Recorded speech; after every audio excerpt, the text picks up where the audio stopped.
Keto with Melissa. My name is Melissa. Welcome to my kitchen. Today I will be baking a dish for you that's a sweet dish. It's called chocolate fluff. I have a sweet tooth, but I have to watch the type of sugars I use and the type of desserts that I eat.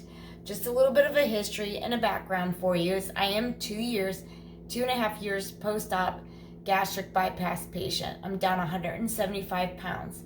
I cook keto and I cook low carb. When I do keto, I am not strict keto. Strict keto is when you have 20 carbs and under. I'm lazy keto or dirty keto, but I keep it low carb, and most of all, I watch the sugar content. As us gastric bypass patients, we do have to watch the sugar content. Anybody that's diabetic, it's the same thing. Or if you're just doing a low carb diet and you want to watch your sugar, this is the dessert for you. Today I will be making a favorite. It's called chocolate fluff. I have a very bad sweet tooth. I love baked goods. I love any types of desserts, especially ice cream. Ice cream is my most all-time favorite. But today I'm going to be making a chocolate fluff. This is a very light and airy dessert. If you want something sweet but not too heavy, this would be the dessert for you. One good example is if you have something dense such as a steak, something very heavy, or more of your drier meats such as pork chops, and you have a sweet tooth but you don't want anything like a cake that's also dense as well, then this would be a great dessert. It's very light, it's very airy, very low carb. So let's get started. So the first thing you want to do is you want to choose how you want to do your whipped cream. There's two ways. You can either buy a keto flavored whipped cream such as a Cool Whip brand. Cool Whip does offer sugar-free now. So you can just purchase your local Walmart, Giant Eagle. I live in Ohio, whatever your grocery store is, Piggly Wiggly, whatever your favorite store is. You can use the tub of Cool Whip.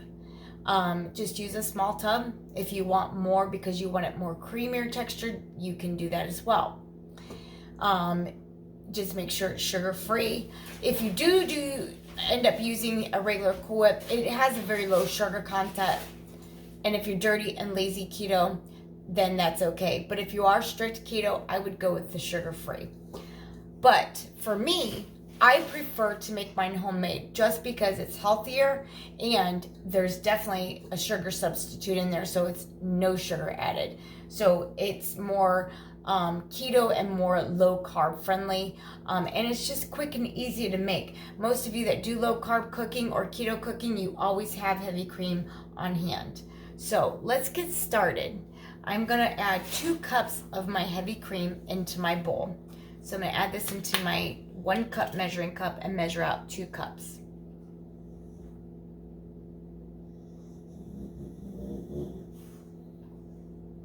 So that's 1 cup.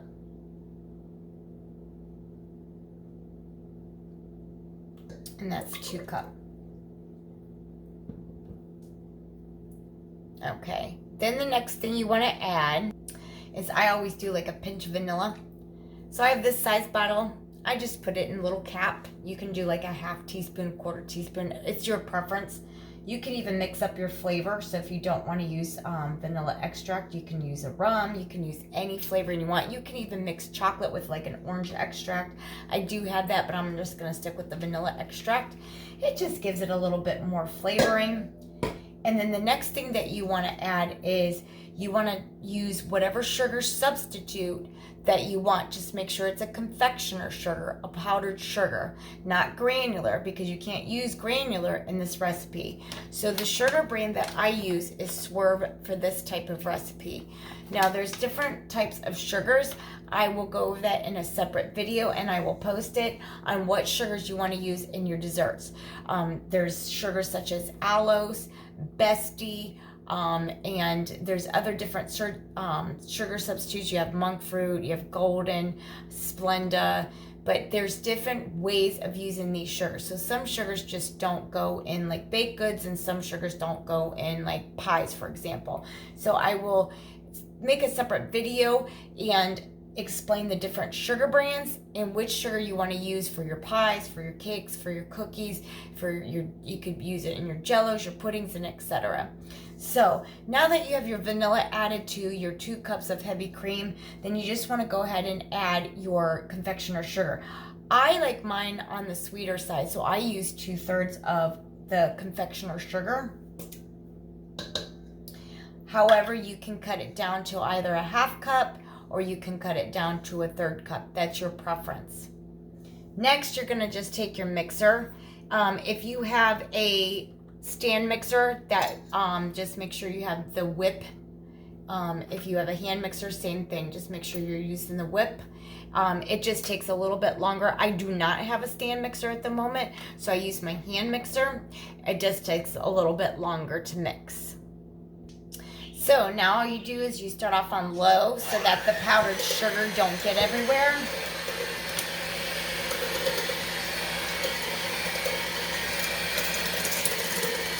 And once it looks like your sugar is incorporated, then you turn it up into a higher whipping.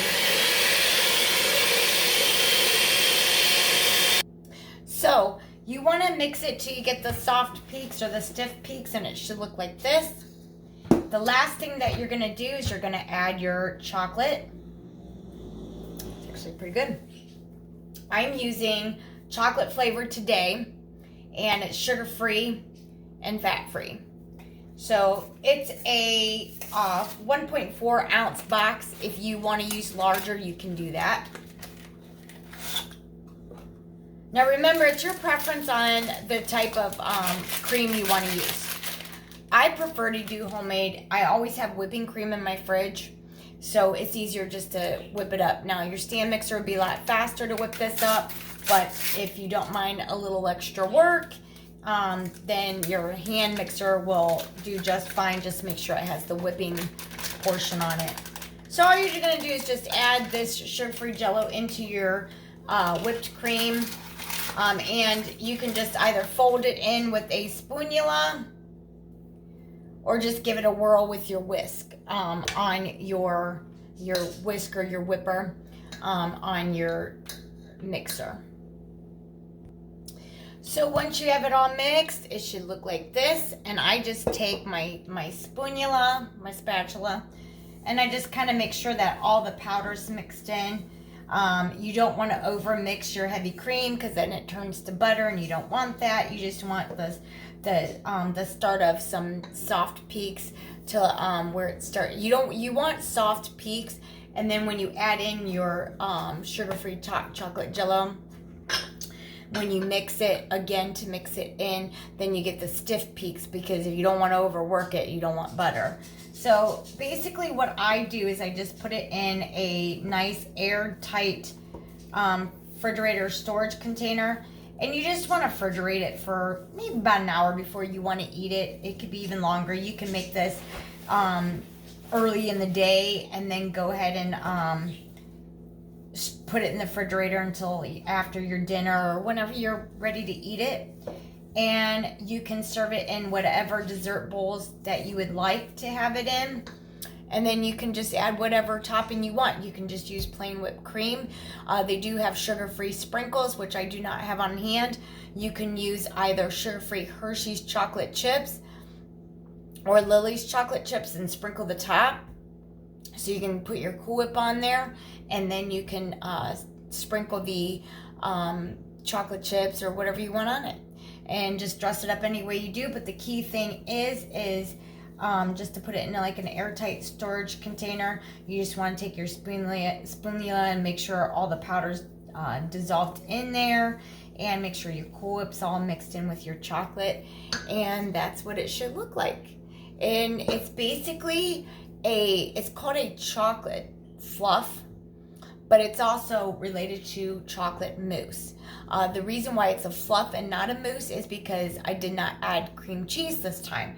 If you add cream cheese, you can make it into like a chocolate mousse with 2 tablespoons of cream cheese. If you want it to be like a chocolate cream cheese pie and then put it in a pie shell. Do the same exact thing, but just add 1 block of cream cheese and the same amount of whipping cream, and then it makes it into a chocolate cheesecake. And then you can just take your chocolate cheesecake batter like this, and they do have a low-carb chocolate pie shell that is sold in our local Walmarts. I'm in Ohio. I'm not sure where you all are from, but in your local store, they do have low-carb pie crust and low sugar, no sugar added, and you can dump it in that. You can also make your own pie crust, and that's in another video of mine. So please subscribe at Cook Keto with Melissa. Hit that subscribe button and then click that bell, and the bell will give you any new alerts on any new content that I post.